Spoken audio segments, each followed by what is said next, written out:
محمد صلی اللہ لا الہ الا اللہ حسبی۔ السلام علیکم دوستو موت مومن بندے کا تحفہ ہے۔ حضور محمد صلی اللہ علیہ وسلم کا ارشاد ہے، مومن کا تحفہ موت ہے۔ حضور محمد صلی اللہ علیہ وسلم نے فرمایا کہ جب مردے کو قبر میں رکھ دیتے ہیں تو وہ لوگ جو اس کے جنازے میں شامل ہوئے تھے دفن کرنے کے بعد واپس ہوتے ہیں تو وہ ان کے پاؤں کی آہٹ سنتا ہے، اس کے اعمال اسے گھیر لیتے ہیں۔ اللہ تعالیٰ اس کے اعمال کو شکل و صورت اور زبان عطا کر دیتا ہے۔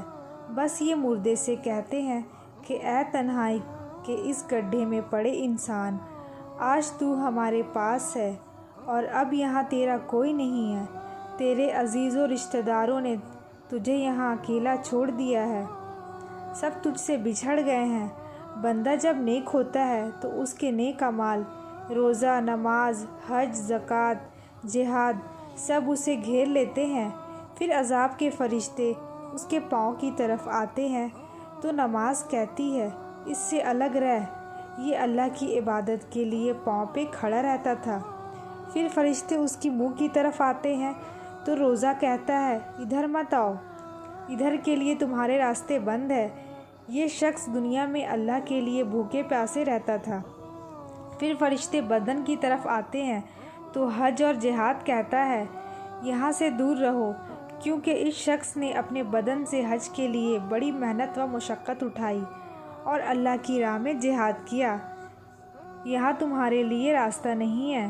پھر یہ ہاتھوں کی طرف آتے ہیں، فطرہ اور زکوٰۃ کہتا ہے، اس کو رہنے دو، اس نے اپنے انہی ہاتھوں سے بہت سا صدقہ دیا، تم کو یہاں راہ نہ ملے گی۔ تب عذاب کے فرشتے مردے سے کہتے ہیں کہ مبارکباد، تو پاک ہی زندہ رہا اور پاک ہی مرا۔ پھر یہ عذاب کے فرشتے چلے جاتے ہیں اور رحمت کے فرشتے قبر کو یہاں تک کشادہ کر دیتے ہیں، چاروں طرف روشن ہی روشن ہوتا ہے۔ قبر کو چاروں طرف سے روشن کر دیا جاتا ہے اور اسے قیامت تک ایک نئی نویلی دلہن کی طرح سلا دیا جاتا ہے۔ وہ ایک بہترین بچھونے کے اوپر آرام سے نیند سے سو جاتا ہے اور اللہ کے فرشتے اس پر رحمت بھیجتے ہیں۔ اور جو بندہ بد ہوگا، دنیا میں اس نے بد اعمال کیے ہوں گے، قبر میں داخل ہوتے ہی عذاب کے فرشتے اس پہ لعنت بھیجتے ہیں، قبر چاروں طرف سے تنگ ہو جاتی ہے، قبر اس مردے کو دبوچنے لگتا ہے اور عذاب کے فرشتے اس پر آگ کے انگارے اور شعلوں کی بارش کرتے ہیں، وہ تا قیامت قبر کے عذاب میں مبتلا رہتا ہے۔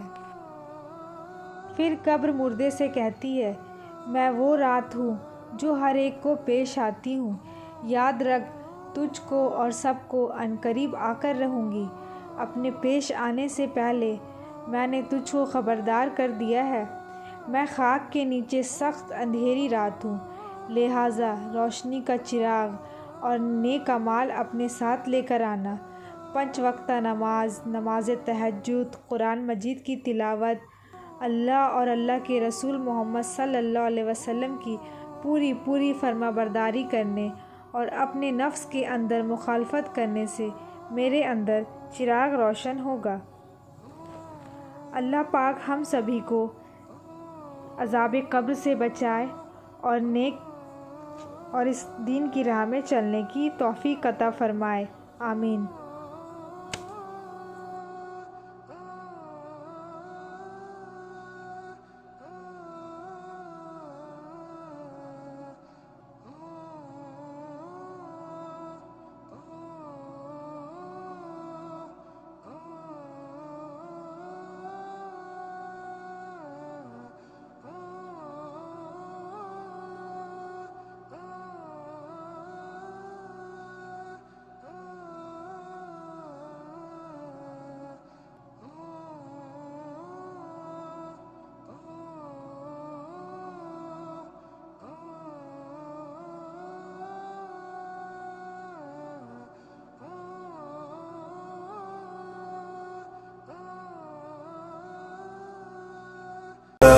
إله إلا الله حسبي ربي جل الله